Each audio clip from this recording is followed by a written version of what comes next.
আসসালামু আলাইকুম। এখন দেখবেন সংবাদ শিরোনাম। চুয়াডাঙ্গায় বিএনপি নেতাকর্মীদের সাথে সংঘর্ষে আহত জামায়াত নেতা মৃত্যু। মাদারীপুরে আধিপত্য বিস্তারের জেরে একজনকে কুপিয়ে হত্যা। বিভিন্ন জেলায় জ্বালানি তেল নিয়ে ভোগান্তিতে গ্রাহকরা। রংপুর বিভাগের অনেক পাম্পে মিলছে না পেট্রোল। পাবনায় ভোক্তা অধিকারের অভিযানে বাড়িতে মিলল মিনি পাম্প। সলেমপুরের জঙ্গলে যৌথ বাহিনীর অভিযানের পর অস্ত্র বিস্ফোরক আইনে ৩ মামলা, গ্রেফতার ২২। র্যাব ও পুলিশের ২টি ক্যাম্প স্থাপন। সাবেক প্রসিকিউটর সাইমুম ঘুষ চাওয়ায় শতভাগ প্রশ্নবিদ্ধ ট্রাইব্যুনালের বিচার। মন্তব্য চিফ প্রসিকিউটরের হেফাজতে নেওয়া হয়েছে মামলা নথি। এতক্ষণ শুনছিলেন সংবাদ শিরোনাম, এবারে শুনবেন বিস্তারিত। চুয়াডাঙ্গার জীবননগরে বিএনপি নেতাকর্মীদের সাথে সংঘর্ষে আহত বাঁকা ইউনিয়নের জামায়াতের আমির মফিজুর রহমান চিকিৎসাধীন অবস্থায় মারা গেছেন। দুপুরে রাজধানীর একটি হাসপাতালে মৃত্যু হয় তার। এর আগে এই সংঘর্ষে মারা যান মফিজুরের ভাই জামায়াত কর্মী হাফিজুর রহমান। স্থানীয়রা জানায়, উপজেলার সুটিয়া গ্রামের জামায়াত সমর্থক সোহাগের সাথে হাসাদাহ ইউনিয়ন স্বেচ্ছাসেবক দলের বহিষ্কৃত নেতা মেহেদী হাসানের বিরোধ চলছিল। বিষয়টি মীমাংসার জন্য গত ২৮ ফেব্রুয়ারি রাতে হাসাদাহ বাজারে দুপক্ষের বৈঠকে বসার কথা ছিল। তবে সন্ধ্যার দিকে কথা কাটাকাটির জের ধরে সংঘর্ষে জড়ায় দুই পক্ষের নেতাকর্মীরা। এতে নিহত হন জামায়াত কর্মী হাফিজুর রহমান, আহত হন দুপক্ষের বেশ কয়েকজন। এ ঘটনায় দায়ের করা মামলায় মেহেদী ও তার বাবা এরই মধ্যে গ্রেফতার হয়েছে। মাদারীপুরে আধিপত্য বিস্তারকে কেন্দ্র করে একজনকে কুপিয়ে হত্যা করা হয়েছে।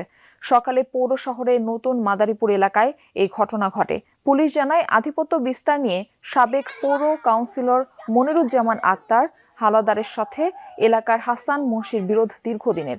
এর জেরে সম্প্রতি হাসান মুন্সির বড় ভাই শাকিল মুন্সিকে হত্যা করা হয়। এরপর দুপক্ষ দফায় দফায় সংঘর্ষে জড়ায়।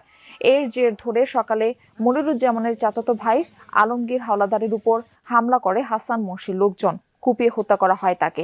এ ঘটনায় জড়িত সন্দেহে একজনকে আটক করা হয়েছে। মেয়েকে উত্ত্যক্তের প্রতিবাদ করায় চাঁদপুরের মতলব উত্তরে এক কৃষক বাবাকে পিটিয়ে হত্যার অভিযোগ উঠেছে। স্বজনরা বলছেন, মেয়েকে উত্ত্যক্তের ঘটনায় স্কুলে অভিযোগ করায় ক্ষিপ্ত হয়ে হামলা চালায় অভিযুক্তরা। গুরুতর আহত অবস্থায় ১৩ দিন চিকিৎসাধীন থাকার পর ঢাকায় মারা যান তিনি।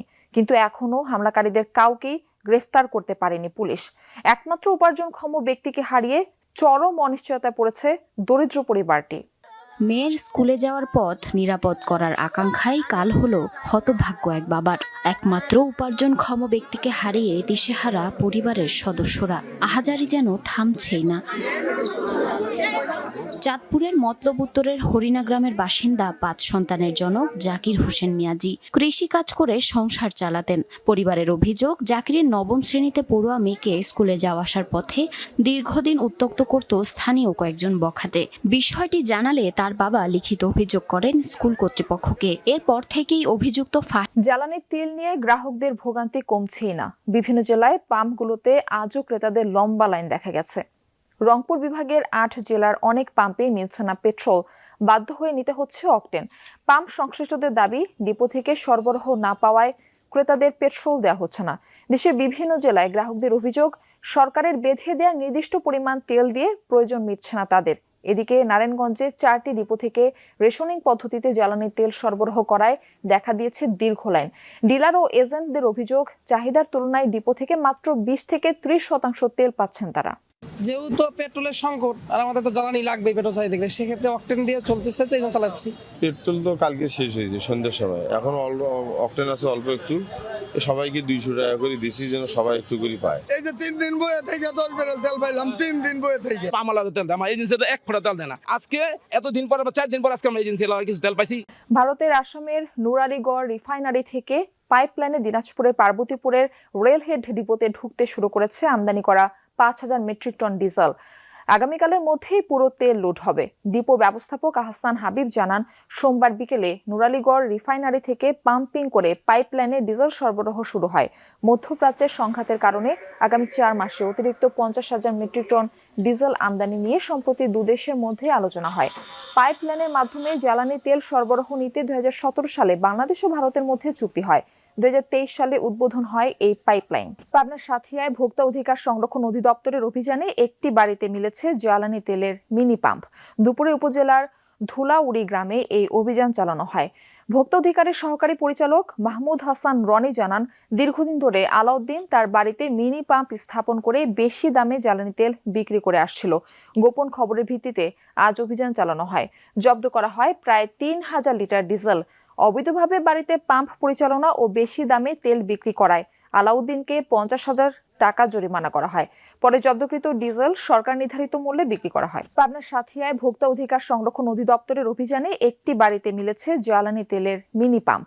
দুপুরে উপজেলার ধুলাউড়ি গ্রামে এই অভিযান চালানো হয়। ভোক্তা অধিকারের সহকারী পরিচালক মাহমুদ হাসান রনি জানান, দীর্ঘদিন ধরে আলাউদ্দিন তার বাড়িতে মিনি পাম্প স্থাপন করে বেশি দামে জ্বালানি তেল বিক্রি করে আসছিল। গোপন খবরের ভিত্তিতে আজ অভিযান চালানো হয়। জব্দ করা হয় প্রায় ৩,০০০ লিটার ডিজেল।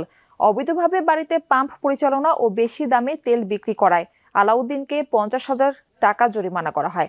পরে জব্দকৃত ডিজেল সরকার নির্ধারিত মূল্যে বিক্রি করা হয়। ডিজেল অবৈধভাবে বাড়িতে পাম্প পরিচালনা ও বেশি দামে তেল বিক্রি করায় আলাউদ্দিনকে ৫০,০০০ টাকা জরিমানা করা হয়।